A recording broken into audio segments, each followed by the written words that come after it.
Good morning, good afternoon, good evening, or as we like to say here at Shady Acres Woodshop, howdy. Well, today I have this cube. It's 5.5 inches in each dimension, 7.5 inches diagonally, and it's a glued up cube. I didn't glue it up. I bought a bunch of lumber and this came as part of it. This happens to be oak, and maybe you can see there's a piece here and a piece here and a piece here. And I'm gonna try and turn a tri-cornered bowl. I've never done one before. I watched a video by Ogle and I think I'm gonna give it a go. Mike Waldt did a video on this as well. Now Mike had a little trouble with his. He accidentally touched these corners. You don't want to touch the corners at all. And he touched one of the corners and that kind of ruins it. But Mike solved it. He tackled it again in another video, and he just went ahead and rounded those corners over, and it turned out looking terrific. So not that big a deal maybe. It's always an option if it gets ruined, but we don't want to ruin it. Now when I point to these corners, those aren't the corners that will be part of this bowl. You see 4 corners there, and we're making a 3-corner. So if you haven't seen those videos, you might be in for a little bit of a surprise. I might be in for one with you.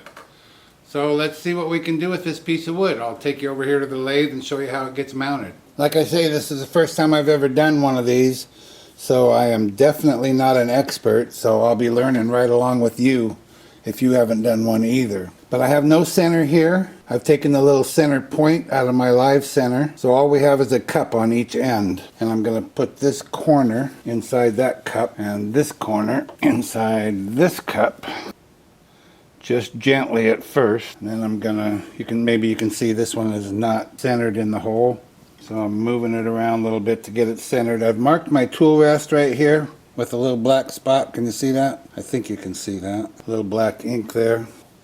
And what we want is for each corner to touch this. We want each one in the same spot. And I'm real close, but this one is on this side just a touch, about a 1/16 of an inch. That one's good. And that one's good. And this one's off by just a touch. So I'm going to loosen the tension from my live center and try and jiggle this around in those holes a little bit, try and get that one to come back. And you really need an accurate cube, and maybe I don't have one here. Maybe that's the problem. Well, I did get it closer. It's about a 32nd of an inch off. That one's right on. That one's right on. That one's just almost right on. I think we're going to go with that. So let me tighten up my live center here. Apply some good pressure. If it's not right on the money, then your corners won't be right on the money. The symmetry won't be right on the money. And we want that as close as we can get. So now I'm going to apply quite a bit of pressure because there's nothing, this is all friction. So I'm going to shape the outside of the bowl. This is going to be the top at the drive center. That'll be the top of the bowl. This will be the bottom of the bowl. And on here I'm going to put about a 2-inch tenon to fit in my chuck. And we're going to knock these corners, that corner off, and that corner off, and that corner off. And these 3, this one, and this one, and this one will remain. Very confusing. This is going to be fun. So I'm going to go sharpen up my bowl gouge, 5/8 I think. I haven't had the opportunity to turn oak before, and being that this is a laminate, I'm not sure how nice it's going to look when it's all done. This is just sort of an experiment for me. I imagine oak tears out easily because it is kind of an open grain wood, a very open grain wood. So I'm going to have to be really gentle with these corners, both coming up and when we do the inside, go in the other direction. Don't really want to touch them if we can help it, but we want to get as close as we can. So anyway, I'll sharpen up my 5/8 inch bowl gouge, get my mask and face shield on, and we're going to get to turning a tri-cornered bowl. Before I start, I should mention that after I tightened these up, I had the camera off, sorry. I tightened this up real tight, and I rechecked, and those points were right on the money. All 3 points were right on the money. So now what I've done is I put a piece of tape here just as a guide. It's a long ways away from this, so I know I'm not very close to these corners, but I know I don't want to touch them. So right now you can see I'm pretty parallel here, but the important corners are way out here. So just as a guide, I don't want to go past there with my chisel at this point. It'll probably change when I move the tool rest around. So let's get started. I'm going to be turning at about 900 RPM.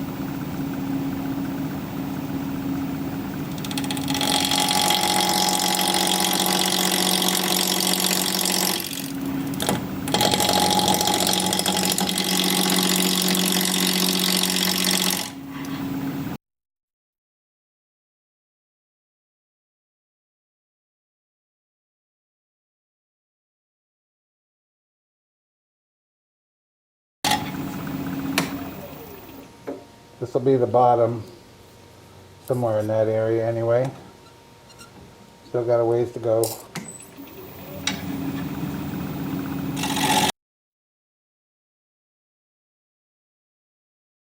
I'm starting to get a good ghost image out here now, which I didn't have before, and the tear out getting way better. See, I guess we got to get this gone, so I need to come in here a little further.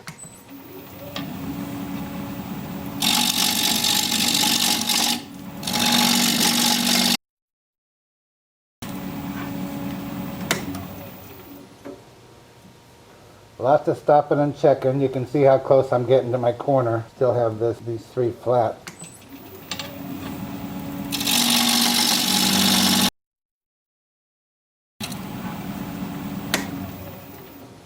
I think this oak is pretty hard on the chisel. I'm going to go sharpen up. I've noticed a couple of things. I've got some tear out right here, and it goes up here a little ways, and that's kind of a bad thing. It goes to about the top of these flaps, however. So I think I'm going to take my chisel and come in this way to remove these flaps. Got to make the bowl a little shorter, but it's necessary, and those flaps have to go away anyway. But I got to get rid of that tear out. And the same thing here. Got quite a bit of tear out right here. So I think once I get that taken care of, I'm going to come up here and approach from the top. And hopefully that'll take care of this. And I'll be right at my point.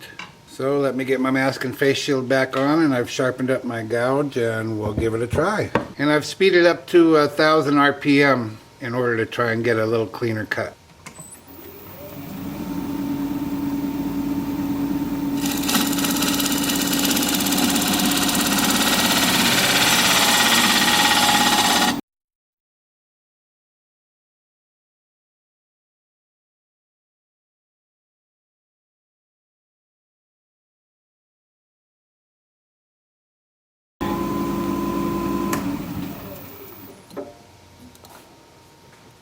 Scary. Well, intimidating. I guess it's not scary. I don't think I'm going to get hurt. Oh. I'm glad I stopped to check that.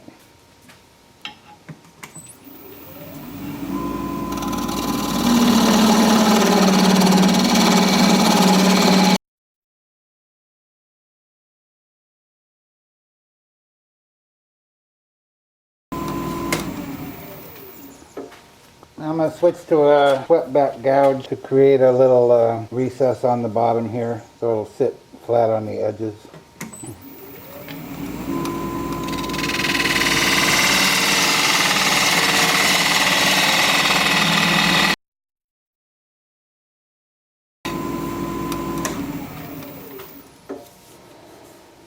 This is probably a little deep, a little tall.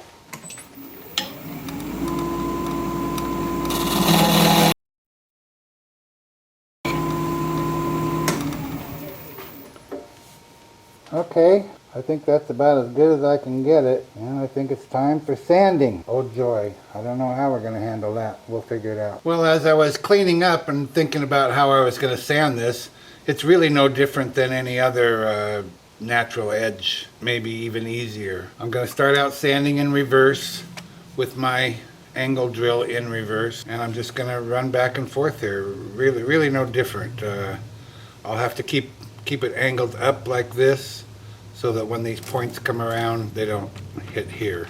I just want them to hit here. So, piece of cake. Let me get my mask on and we'll get to sanding.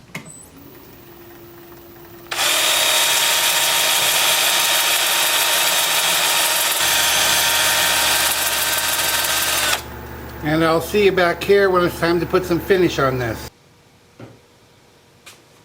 Well, we're definitely not out of the woods yet. We still have to deal with these 3 points when we do the inside of the bowl. But I'll tell you what, this is turning out really nice. I wish it wasn't a glue up, although it doesn't really even look that bad as a glue up. I'm putting on Howard feeding wax here, and I did sand up through 400, and it feels real nice. I'd forgotten what it's like to work with oak. I've worked with a lot of it in just in woodworking, and I've always liked it, but I just don't have much in the way of turning for oak, and this is turning out pretty nice. So I will let this set for 20 minutes is what it calls for. Maybe I'll give it a half an hour, and then I'll come back out here and buff it up. This is red oak, by the way. I'd like to get my hands on some white oak. So I'll be back to buff this up in a little bit, and then it'll be time to separate it and turn it around and start hollowing out the bowl. See you soon. Okay, let's see if we can get this buffed up.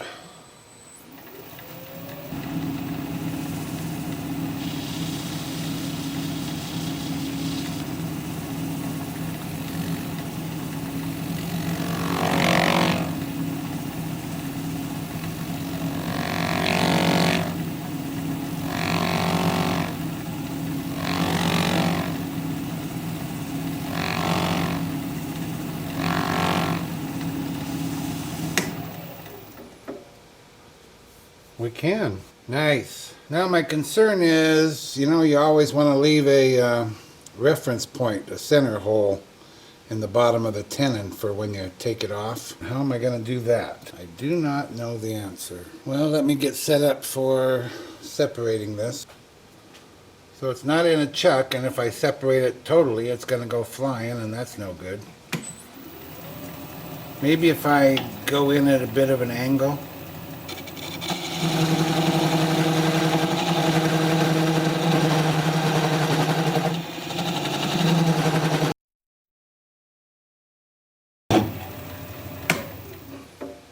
I think I'm going to use a thin parting tool.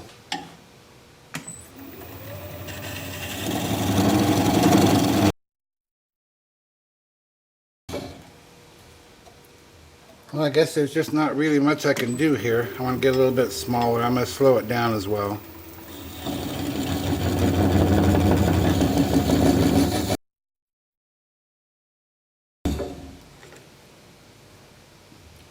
I guess that'll get me close. I don't know.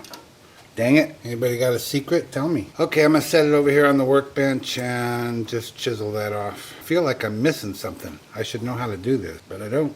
And no, there doesn't appear to be any good way to hold a triangle either.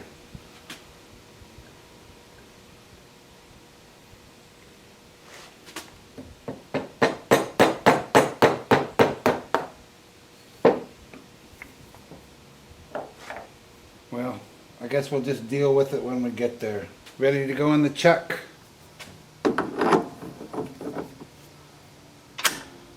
Just tightening the reversing screw.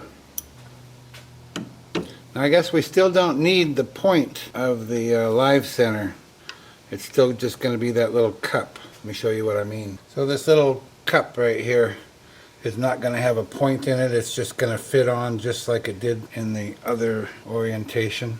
And now I suppose that means that these points can get out of alignment. So I'm going to bring my tool rest up with my piece of tape, and if I need to move my piece of tape, I will. I still have not tightened up the chuck, so let's see.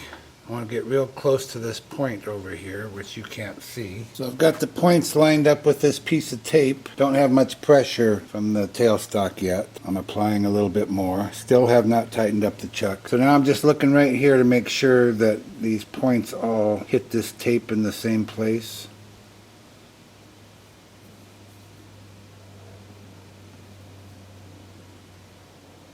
That one seems to be back just a touch. So I'm loosening the pressure shifting this point here in the live center. And all this might change when I tighten up the chuck, I don't know.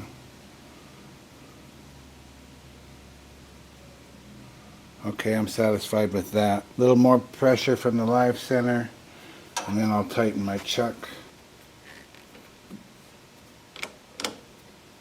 And a little more pressure, and then I'll check the alignment once more. Good. Good. Good. Okay, so lock down the tailstock, chuck's tight. Okay, so now we are ready to start working on the top side and hollowing this thing out. Gonna be fun. All right, let's get after this. We're gonna be turning at 1,000 RPM with a freshly sharpened 5/8 inch bowl gouge, mask and face shield on.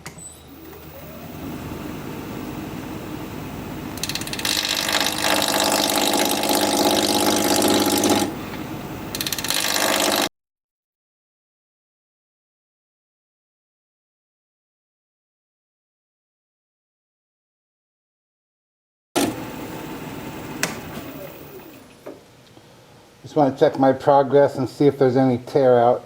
Sure enough, right there, huh? Well, we can't have that getting down into here. I've got my tape here as a guide not to go past that.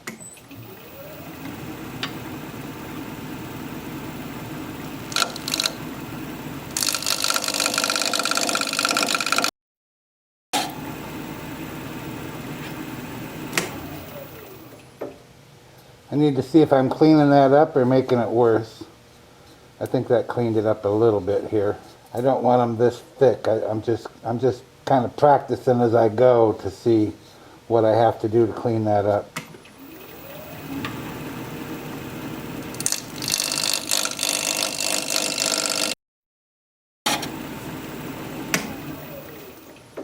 Yeah, I'm getting down there. I got to be careful. Not sure why just that one wants to chip out like that.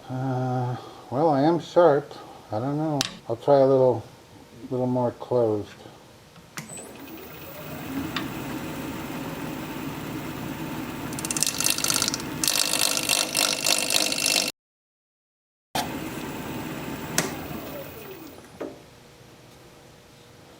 Oh, it's not real good. That one's just about too far.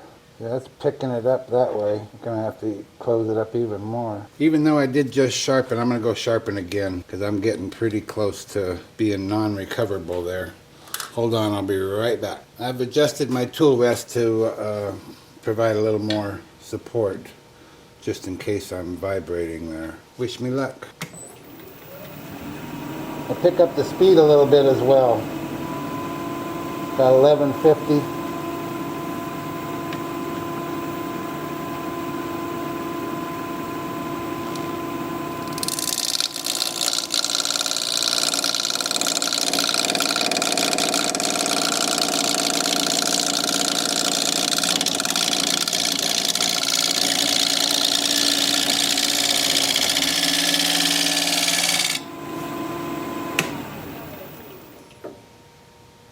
Dang it. It is better, but it's not great. I still got to go clear in here. I'm running out of thickness.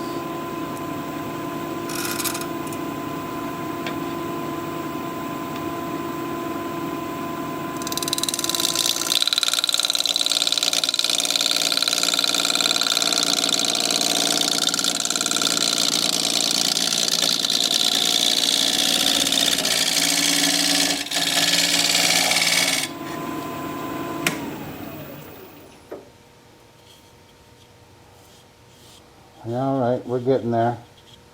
That's about the right thickness right there.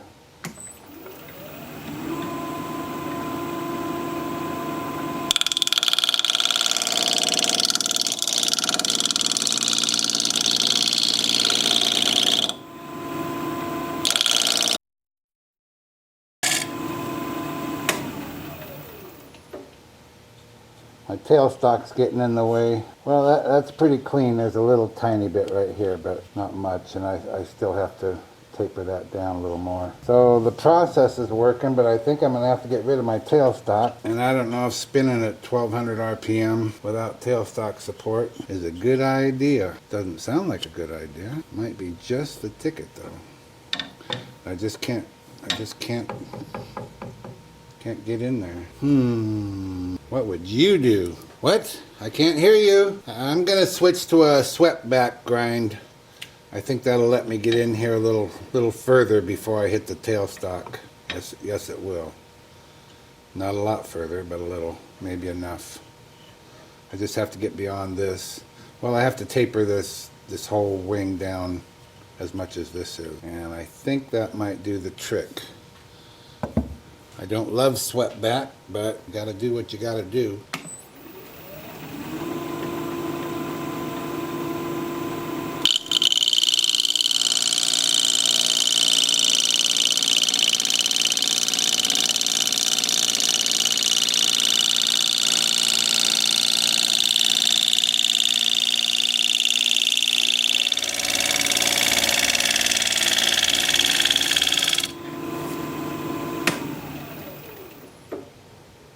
Yeah, that's doing the trick. This is clean as a whistle now. I really should take away the tailstock, but it just doesn't seem like a good idea yet.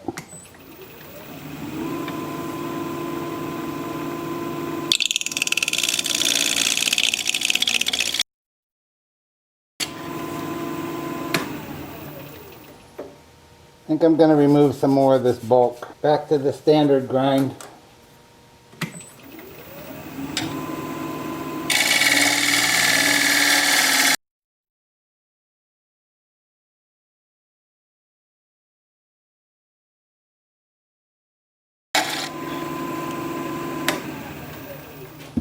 Okay, I just can't deal with this tailstock anymore. Because this is so far out away from the chuck, I'm going to tighten the chuck. And I decided just to go ahead and drill that out of there rather than subject it to so much stress. So turning at about 400 RPM.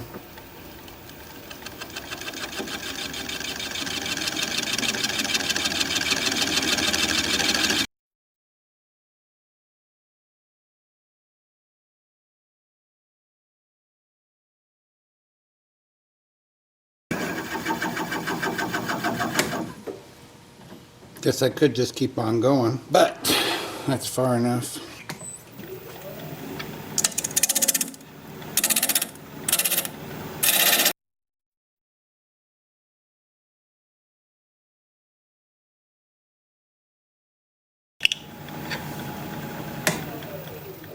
Well, maybe I'll go back to the swept back.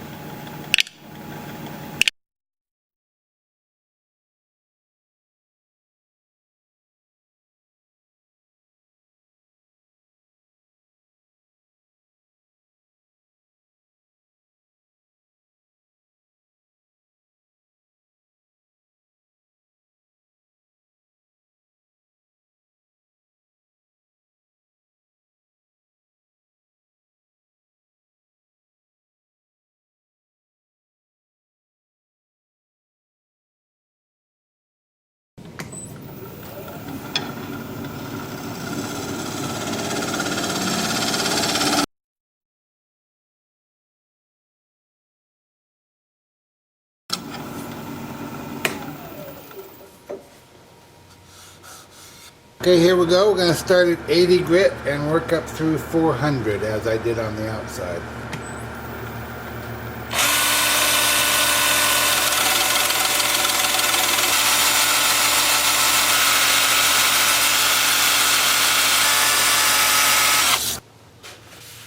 Well, this sanding has been a chore. Sanding the inside was way harder than sanding the outside. I've been at this for, I hate to say it, I think 3 hours. No giggling.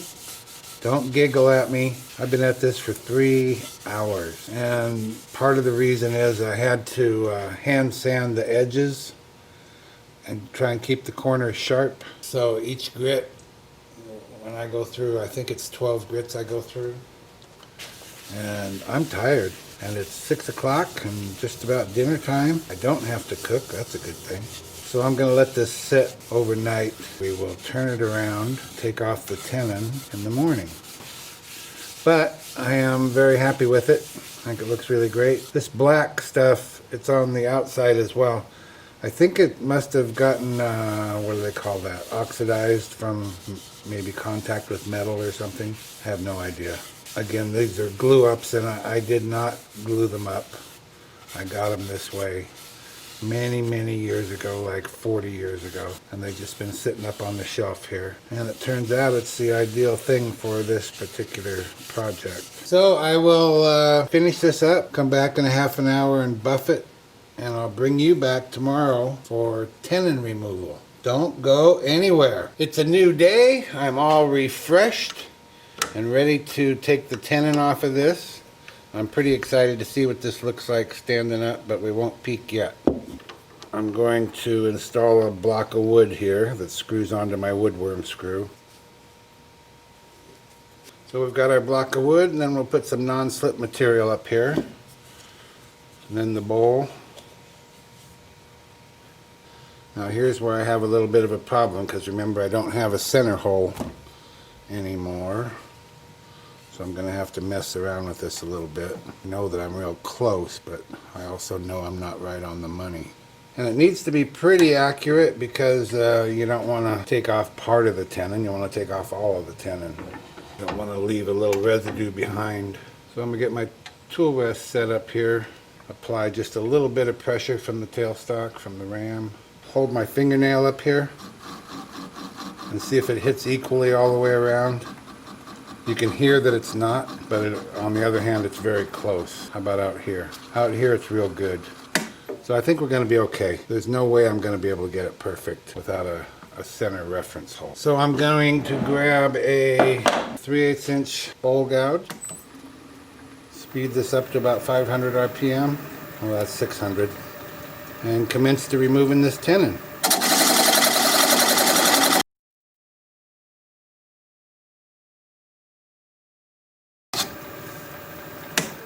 So now I'm going to get a swept back gouge, 3/8 inch swept back, and that'll allow me to get in here closer to the tenon. I have to readjust my tool rest. Slow the lathe down, about 300 now.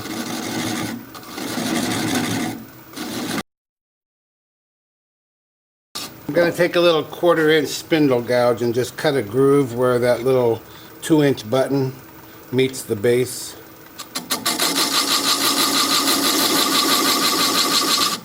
That just adds a little bit of interest.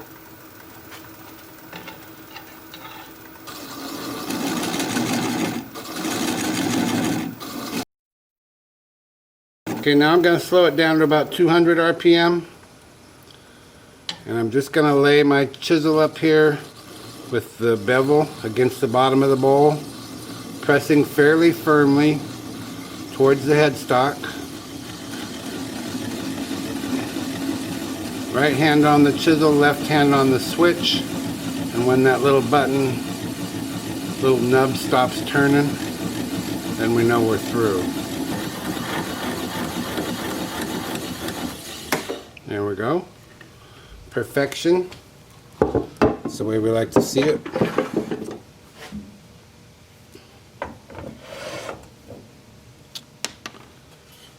So now we just have this little bit left here, but of course I'll sand up this whole 2-inch area, and I'll do that over here on the workbench.